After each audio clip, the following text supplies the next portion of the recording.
Alhamdulillahirabbil alamin wassalatu wassalamu ala sayyidina Muhammadin asyrafil mursalin wa ala alihi wa sahbihi ajmain.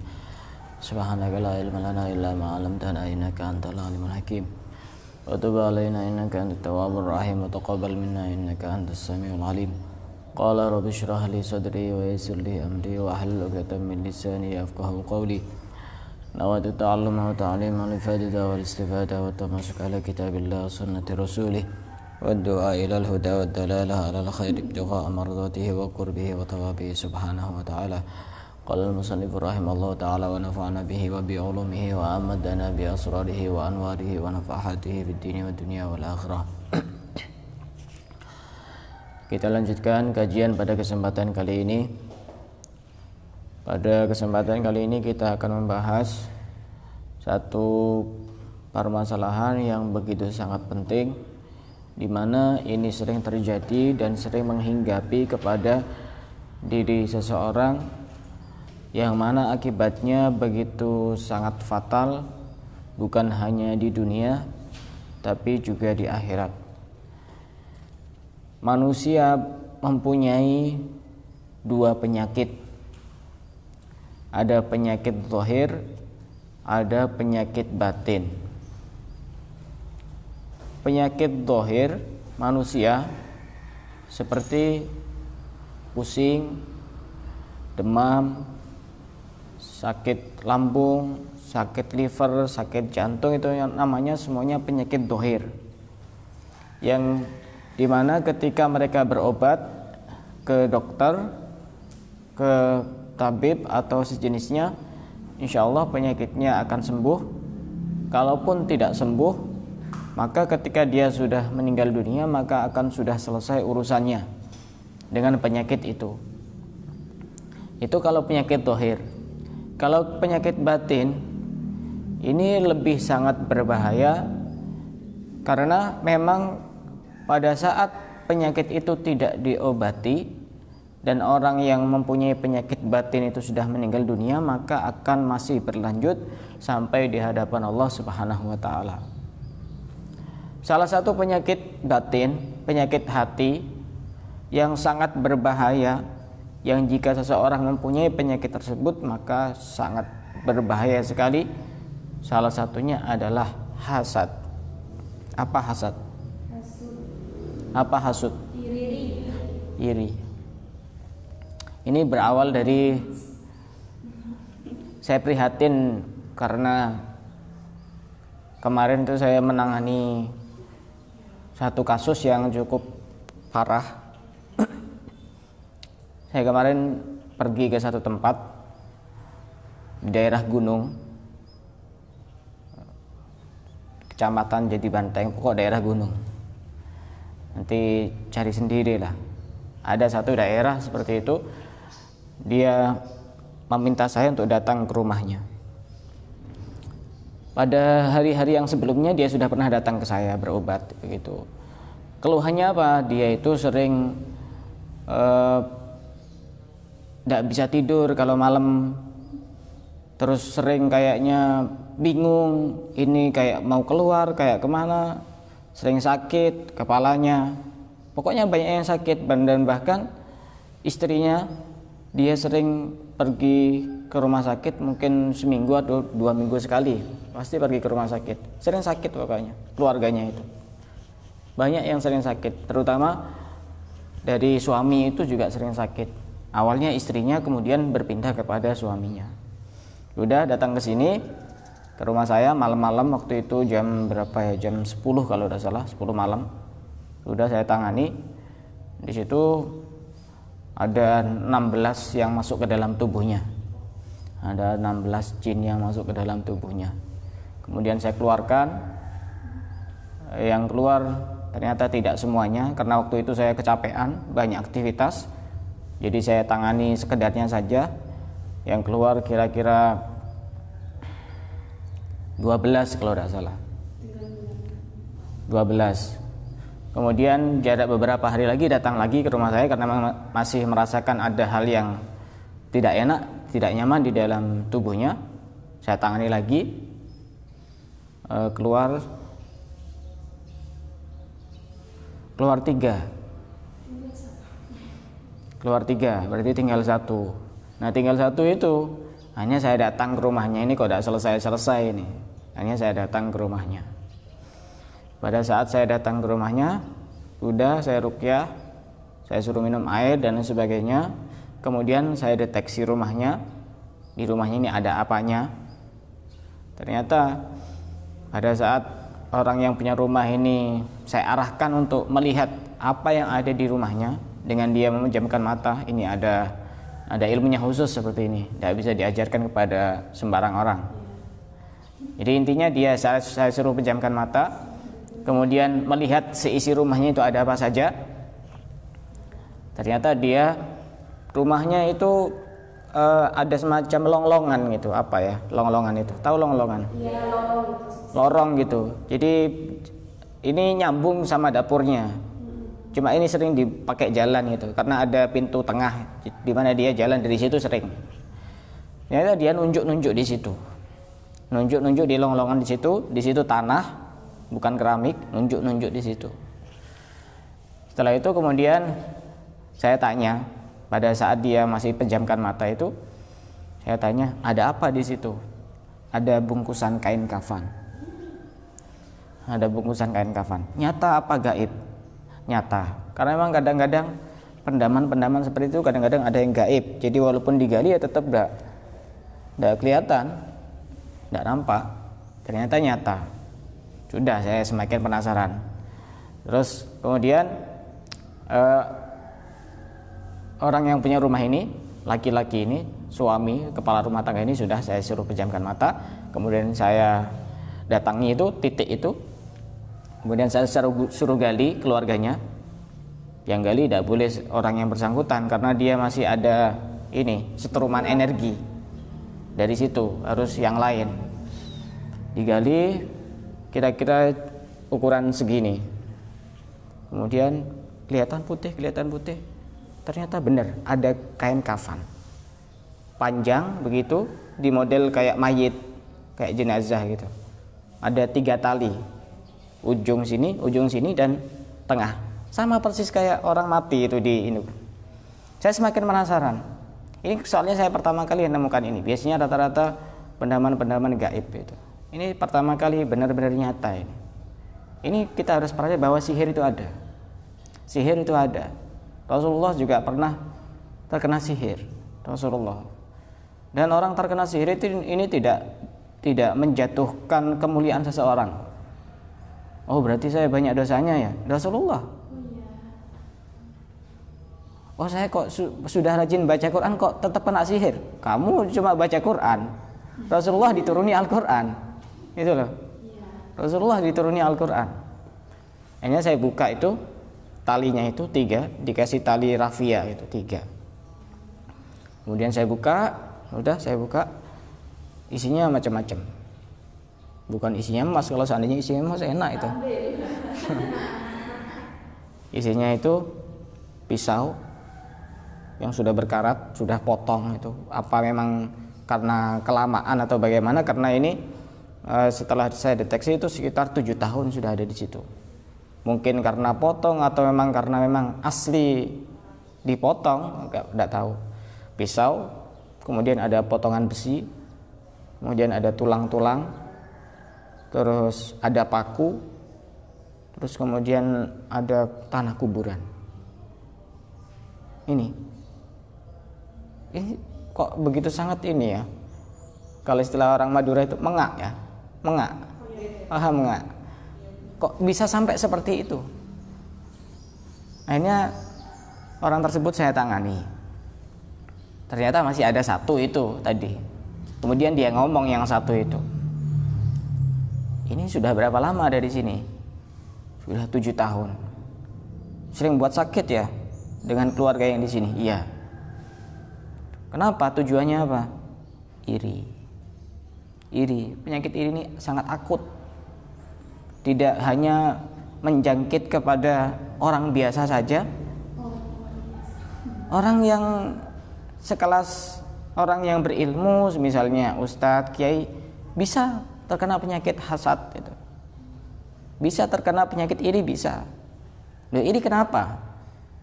Ternyata orang ini usahanya sangat lancar sekali, punya banyak karyawan, rumahnya bagus, tapi dia istiqomah sholat jamaah, istiqomah adzan, ini istiqomah. Jadi mungkin itu salah satu manfaat dari istiqomahnya dia, mungkin dia dapat petunjuk seperti itu. Dan ada yang lebih mencengangkan lagi, membuat saya terheran-heran.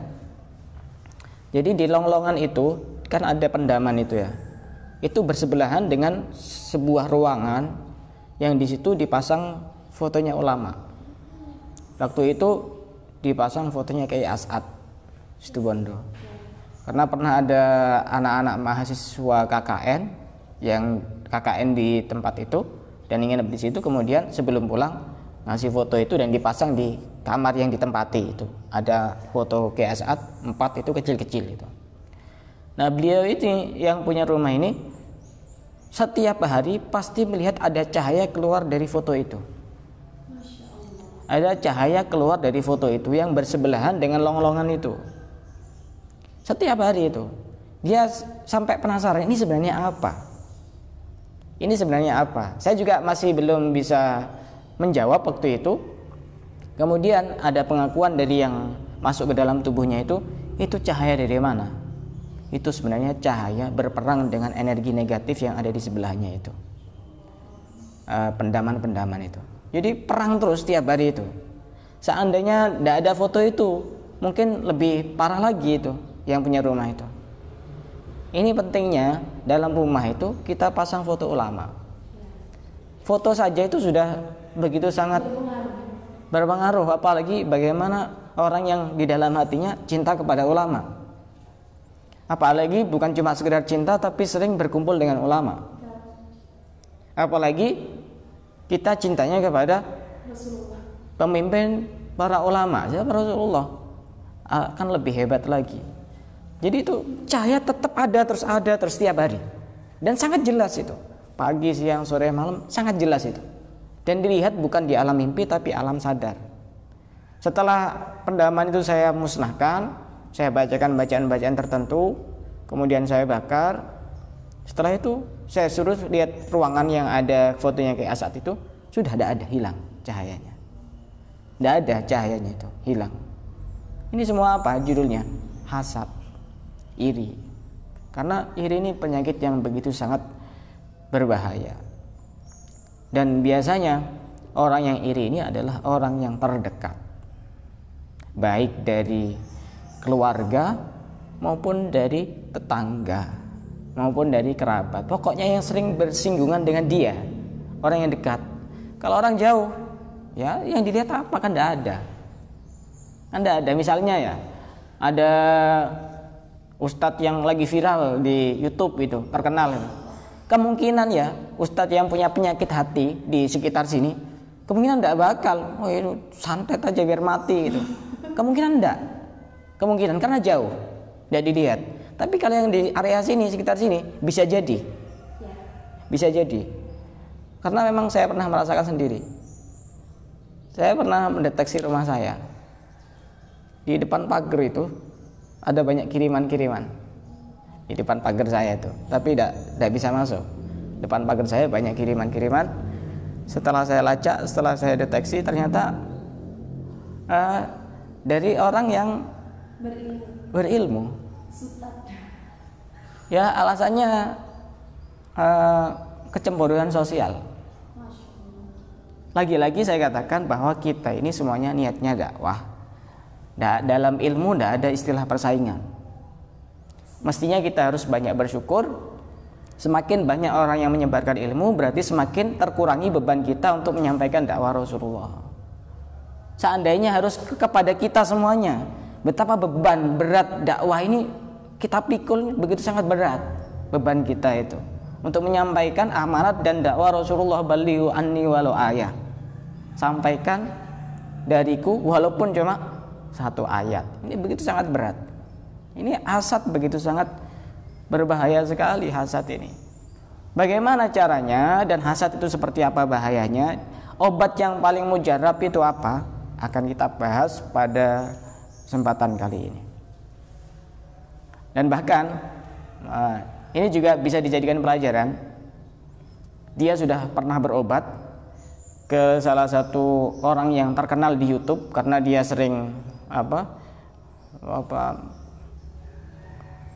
ngelabrak dukun-dukun santet itu loh.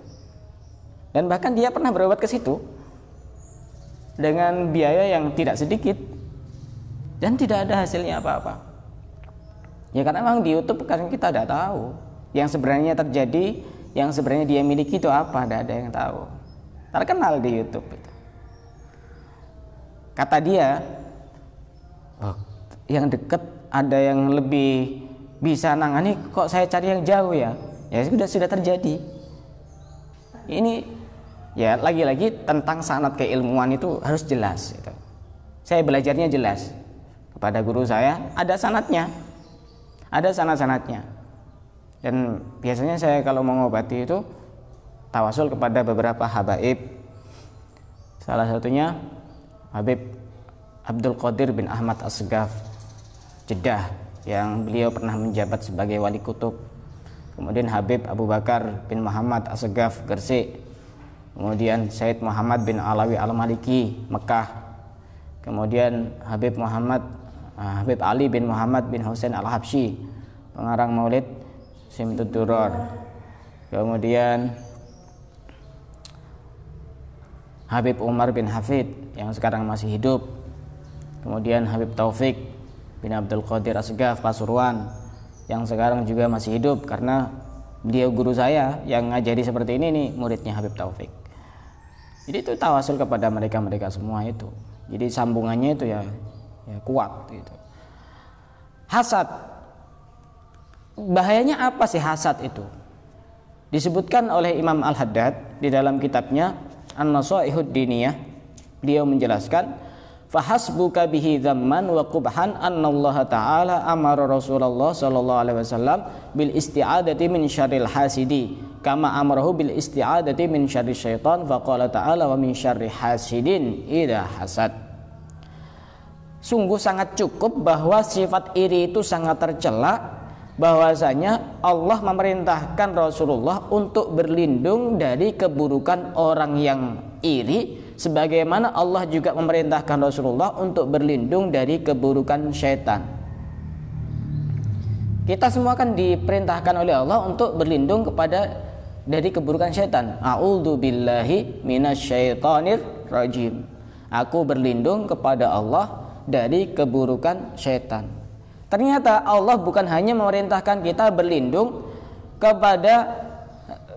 dari keburukan syaitan, tapi juga ternyata Allah memerintahkan kita untuk berlindung dari keburukan orang yang hasud, orang yang iri. Karena sangat sama-sama berbahaya. Ini setan tapi bentuknya manusia. Wa min syarri hasidin idza hasad. Dan dari keburukan orang yang iri apabila dia iri, orang yang dengki apabila dia dengki. Sangat berbahaya. Sampai kita disuruh berlindung. Kenapa?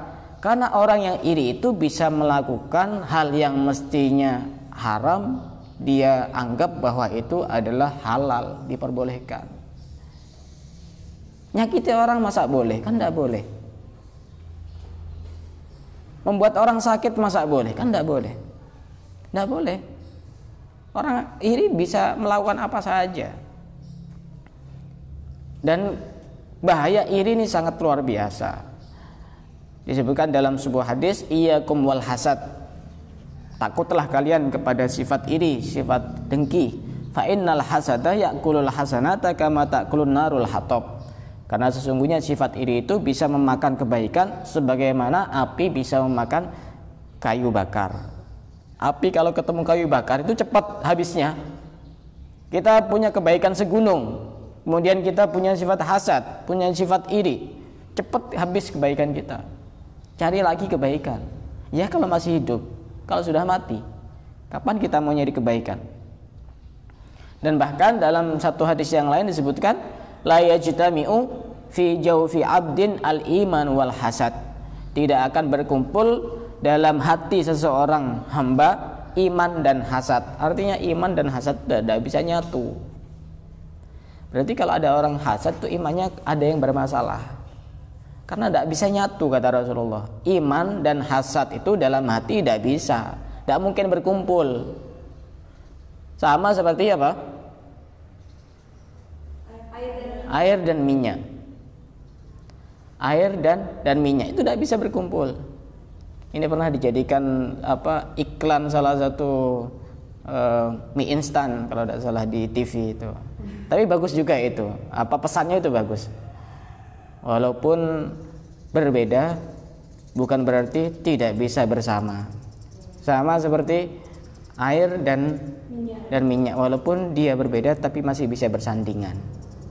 Walaupun tidak bisa bersatu tapi masih bisa bersandingan. Dan ini juga pelajaran yang sangat berharga sekali. Ya, kita walaupun berbeda ya dalam satu kondisi bukan berarti kita tidak bisa berkumpul. Misalkan beda pemahaman, beda keyakinan, ya boleh-boleh saja kan kita kumpul jadi satu. Asal memang pegang prinsip sangat kuat di dalam hatinya sendiri. Nah, hasad seperti itu begitu sangat berbahaya sekali.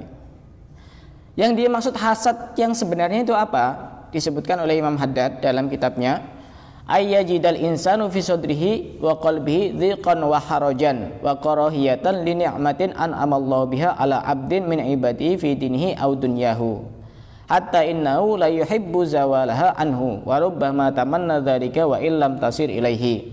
Hasad itu seseorang yang merasakan kesempitan, ketidaksukaan di dalam hatinya ketika ada orang lain diberikan kenikmatan oleh Allah. Tidak suka hati kita itu, kayak sempit, kayak benci, kayak apa ya, pokoknya tidak suka.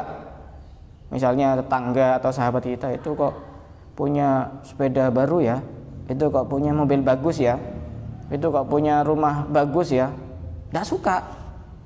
Bukan cuma tidak suka, tapi berharap bahwa kenikmatannya itu bisa hilang. Bisa hilang. Atau kalau memungkinkan bisa pindah kepada dirinya. Kalaupun tidak bisa pindah, minimal hilang. Itu namanya hasad itu. Hasad ini bisa dalam hal urusan duniawi, bisa dalam hal urusan agama. Sama-sama tercela hasad seperti ini. Nah, bagaimana caranya untuk mengerem dan mengontrol sifat hasad ini ketika sudah masuk ke dalam jiwa dan hati kita? Kata Imam Haddad, faman wajada syai'an fi nafsihi min hadzal hasad li ahadin minal muslimin fa alaihi ay yakrahahu wa yukhfihi fi nafsihi wa la yudhiruhu biqaulin wala fi'lin fala'allahu ay yanju bidzalika min syarrihi. Kalau misalnya tiba-tiba sifat itu muncul di dalam hati kita, apa yang harus kita lakukan? Kita harus tidak suka dengan perasaan seperti itu, dengan sifat seperti itu. Ini pertama. Kita harus benar-benar sadar bahwa sifat hasad itu tidak baik. Pertama, kita harus sadar, harus benci bahwasanya sifat hasad, sifat iri itu tidak baik. Ini pertama. Kedua, disembunyikan hanya di dalam dirinya sendiri, jangan sampai ada orang yang tahu. Jangan sampai ditampakkan dengan ucapan atau perbuatan, karena ini nanti akan merembet. Misalnya contoh, tetangganya punya mobil, di dalam hatinya langsung ada bisikan-bisikan setan, oh kamu itu padahal rajin ibadah ya, rajin sholat, rajin baca Quran, kamu kok tidak dikasih mobil sama Allah, tetangganya itu dikasih mobil. Akhirnya sudah iri. Pada saat seperti itu, tahan, biar cukup di dalam hati saja. Karena nanti kalau diucapkan atau ada tindakan-tindakan nyata, misalnya kemudian ngomong sama temannya atau apa, itu loh tetangga kita itu loh, kayaknya ndak kerja kok punya mobil, mungkin dia itu ini tuyul. Iya, punya tuyul banyak mungkin ya. Diucapkan itunya, irinya itu ditampakkan dengan ucapan, apalagi ditampakkan dengan perbuatan. Kalau bisa itu kita ini aja ya, kita bully rame-rame gitu. Mungkin dia itu memang nggak tahu ngambil uang atau apa, mungkin ada yang korupsi keluarganya gitu. Kita bully rame-rame, atau kalau perlu kita datang ke dukun biar itu disantet aja itu. Bahaya. Kalau sifat iri itu masih tersimpan di dalam hati, tidak begitu bahaya. Karenanya ayat Al-Quran disebutkan wa min syarri hasidin idza hasada, ditambahi, dan dari keburukan orang yang iri apabila dia iri. Artinya ditampakkan sifat irinya. Kalau tidak ditampakkan tidak begitu sangat bahaya. Karena memang ada penyakit iri ini penyakit alami. Karena memang ada orang yang iri, tapi kalau ketemu sama orang yang itu biasa-biasa aja, tidak ditampakkan, sikapnya juga biasa. Ini tidak begitu sangat bahaya. Tidak begitu sangat bahaya, bahayanya sedikit lah, sedikit. Iya, mending tidak usah. Bahayanya sedikit. Tapi kalau sudah ditampakkan dengan ucapan dan perbuatan itu sangat berbahaya, sangat berbahaya. Nah, bagaimana solusi agar kita bisa keluar dari sifat iri? Obatnya apa? Dalam sebuah hadis disebutkan salasun la yakhlu minhunna ahadun. Kata Rasulullah, 3 hal ini seseorang tidak bisa lepas darinya. Ini seringkali hinggap pada diri seseorang. Ada 3 hal. Pertama, hasad, iri. Kedua, adzon, buruk sangka. Sukanya itu suudzon terus. Rajin sholat, rajin baca Quran. Paling itu cuma caper, paling itu cuma pamer, paling cuma apa itu buat status di WA, di Facebook. Malah sok suci itu. Pokoknya ada aja itu hatinya itu. Seakan-akan dirinya sendiri paling suci. Oh, dia juga bukan malaikat. Yang tugas untuk komentari itu sudah ada malaikat raqib dan atid itu. Makanya nyatet ini baik, ini tidak baik. Kamu bukan malaikat, jadi tidak punya tugas. Ada kerjaan. Nggak usah repot-repot, sudah tercatat rapi itu, semuanya tidak ada yang terlewatkan. Jadi tidak usah kamu bantu, sudah bisa malaikat raqib dan atid. Kemudian yang ketiga, at-tiyarah. Kemudian Rasulullah memberikan pertanyaan kepada para sahabat, afala unabbiukum bil makhraji min dzalik? Apakah kalian ingin aku kabarkan solusi dari ketiga hal itu untuk bisa terlepas dari ketiga hal itu? Kata Rasulullah, kemudian beliau ngasih solusi, idza hasadta fala tabghi. Jika kamu iri, jika kamu hasud, jika kamu hasad, maka jangan diteruskan. Tadi itu artinya disimpan. Jangan diteruskan. Dilawan, jangan diteruskan, dilawan. Dan salah satu cara untuk melawan sifat hasad, pada saat kita ketemu dengan orang yang kita iri itu, ya kita bersikap baik, kita ngomong baik, kita berbuat baik, kemudian kita mendoakan dengan doa-doa yang baik. Saya terharu dengan salah satu doa guru saya waktu saya hari Kamis ke Keraksan waktu itu, ngantarkan peserta pelatihan ruqyah di Keraksan waktu itu.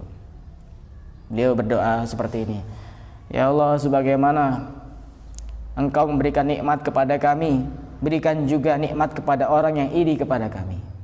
Berikan juga nikmat kepada orang yang dengki kepada kami. Berikan juga nikmat kepada orang yang benci kepada kami. Karena rata-rata orang iri, orang benci itu karena dia nikmatnya sedikit. Sebagaimana kita ingin mendapatkan banyak kebaikan, kita juga mestinya berharap orang lain pun juga mendapatkan hal yang sama. Begitu. Jadi itu salah satu caranya. Apabila sifat hasad sudah hinggap di hati kita, jangan teruskan. Kemudian bersikap yang baik dengan ucapan maupun perbuatan. Jangan tampakkan kalau kita iri, walaupun sebenarnya kayaknya berat kita mau ngomong bermanis-manis kata kepada dia, itu agak berat kayaknya. Paksakan aja. Dengan seperti itu nanti akan sembuh. Penyakitnya akan sembuh. Itu penyakit yang sangat kronis sekali itu. Dan awal kali maksiat yang di langit dan yang di bumi itu bermula dari penyakit hasad. Di langit apa? Di langit. Maksiat apa itu? Iblis. Ini kan sama itu, sama Nabi Adam. Karena nanti tidak ada yang nemeni itu iblis itu. Kalau Nabi Adam tetap di situ. Iri kan? Maksiat di bumi siapa? Putranya Nabi Adam, Qabil dan Habil. Siapa yang membunuh? Yang membunuh Qabil membunuh saudaranya sendiri Habil. Kenapa? Iri. Maksiat pertama kali di langit, di bumi itu bermula dari sifat hasad, sifat iri. Sangat bahaya sekali. Jadi obatnya kalau sudah hinggap di dalam hati kita, tahan. Kita bersikap baik kepada orang yang kita iri, baik dengan ucapan maupun perbuatan. Jangan tampakkan. Kalau ketemu ya senyum, walaupun senyumnya terpaksa tidak apa-apa gitu loh. Walaupun senyumnya terpaksa itu tidak apa-apa. Itu senyum yang dipaksakan tapi melegakan di dalam hati gitu. Nggak apa-apa. Kalau misalkan kita punya makanan, punya rezeki, kasih.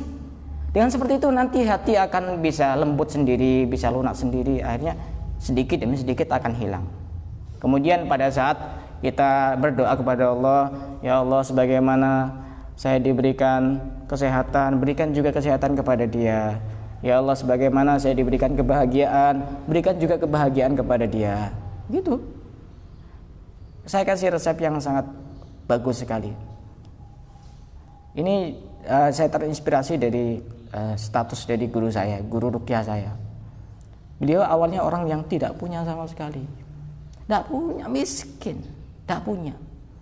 Sekarang mobilnya 3.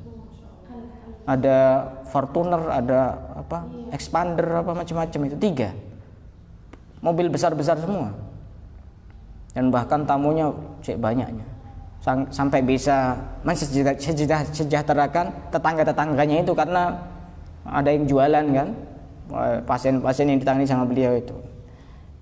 Beliau pernah nulis status di story beliau, WA-nya beliau, karena kalau muridnya itu sudah japri kepada beliau, sebutkan nama pasti disimpan sama beliau gitu. Walaupun tidak begitu kenal juga pasti disimpan. Jadi kita bisa lihat story-storynya beliau. Beliau pasang story, di situ di foto ada 3 mobil begitu, yang besar-besar, ada stikernya besar-besar, stiker beliau. Kemudian beliau ditulis di situ. Dulu saya waktu di Surabaya, pada saat melewati rumah tetangga-tetangga banyak yang punya mobil, pertama apa yang saya lakukan? Saya banyak sholawat, banyak baca sholawat, takut kena penyakit ain. Itu. Kedua, saya bersyukur kepada Allah bagaimana caranya agar saya tidak iri kepada orang itu.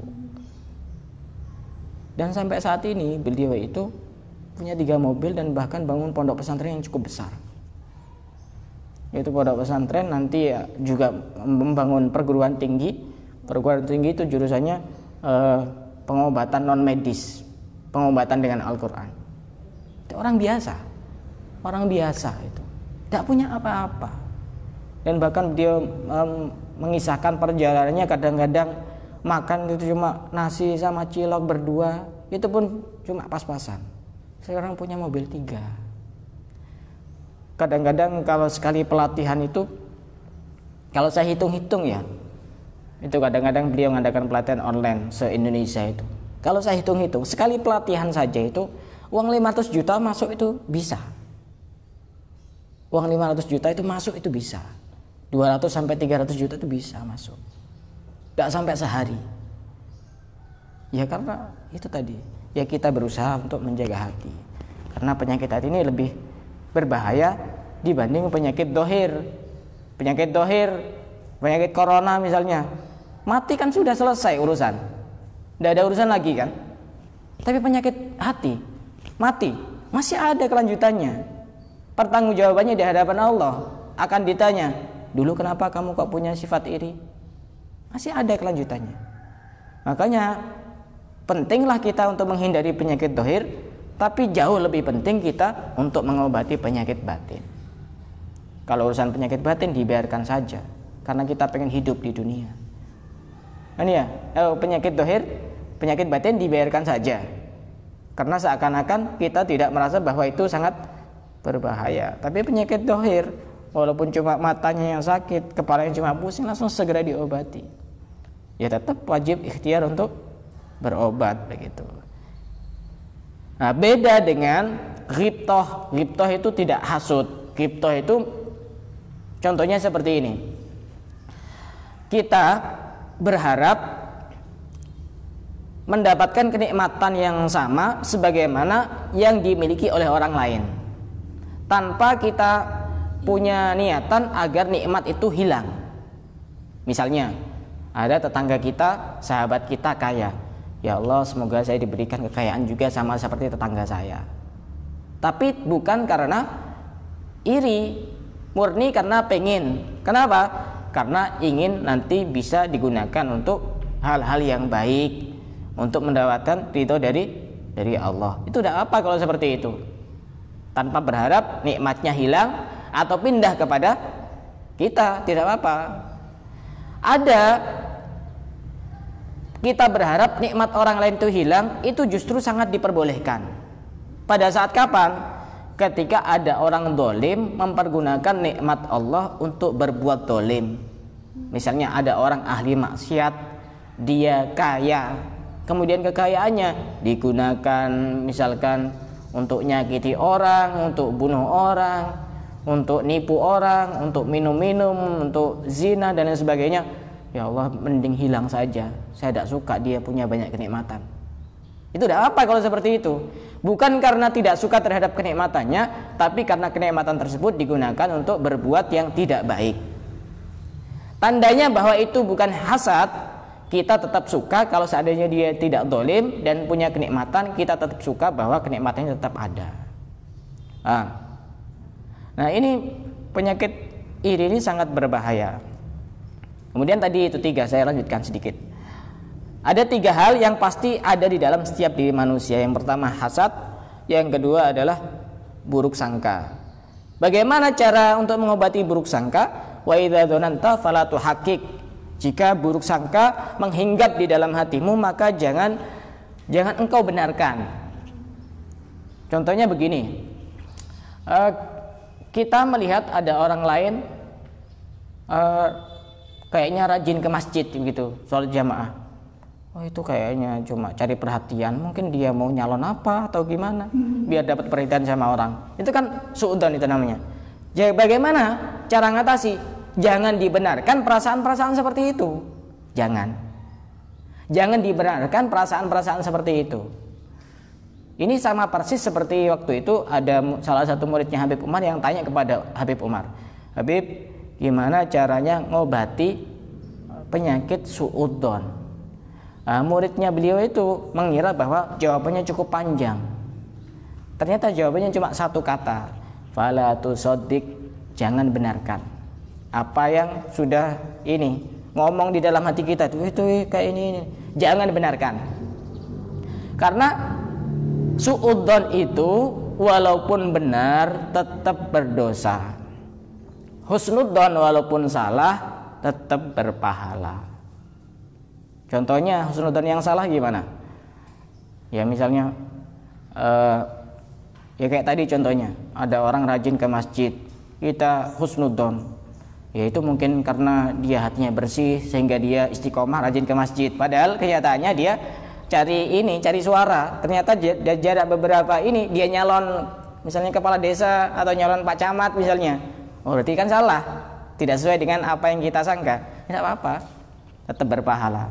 Tapi kalau suudzon walaupun benar tetap berdosa. Kemudian wa idza tatayyarta famdi. Kalau kita terhinggap penyakit tiarah, itu semacam kita merasa sial gitu. Misalnya mau keluar kok tiba-tiba ada burung gagak itu. Oh ini mending saya tidak usah keluar. Cara menyikapi seperti itu bagaimana? Atau kadang-kadang ada orang urusan pernikahan masih mempertimbangkan, oh ini kalau anak pertama sama anak pertama ini kayaknya nanti bisa pisah atau mungkin bisa mati di tengah jalan gitu. Atau mungkin kalau rumahnya satunya ngadap ke timur, satunya ngadap ke barat, itu nanti tidak cocok atau bagaimana. Itu kan semacam tiarah, merasa sial dengan hal-hal simbol-simbol seperti itu. Cara untuk mengatasi bagaimana? Lanjutkan dan kita pasrah kepada Allah. Karena itu juga ada keyakinan-keyakinan seperti itu ada. Nah ini sedikit terkait penyakit hasad dan bagaimana cara mengobati penyakit hasad agar kita tidak terhindar. Karena insya Allah kemungkinan besar ini kita semua punya penyakit itu. Hanya bagaimana caranya kita bisa mengobati sendiri. Karena itu sangat berbahaya, baik berbahaya di dunia maupun di akhirat. Dan sebenarnya masih ada banyak pembahasan karena di sini sudah hampir jam 7 kurang 10. Ini baru saya bahas dari satu kitab, padahal sudah saya siapkan dari 2 kitab ini. Insya Allah kita lanjutkan pada pembahasan yang berikutnya, insya Allah besok dari kitab yang lain. Ada yang mau tanya? Ya, Ustaz. Ya. Apakah rasa cemburu itu sebagian dari ini? Ya lain. Cemburu yang bagaimana? Tidak cemburu biasa. Cemburu dalam hal apa maksudnya? Kasih sayang. Orang punya pasangan maksudnya. Cemburu itu bagus, asal tidak berlebihan. Cemburu itu bagus, sifat bawaan manusia, asal tidak berlebihan. Kalau berlebihan, ya nanti terlalu curiga nanti jadinya. Cemburu itu bagus, asal wajar, tidak berlebihan. Ya tidak apa-apa. Bukan bagian dari sifat iri. Boleh-boleh saja. Wallahu a'lam bishawab.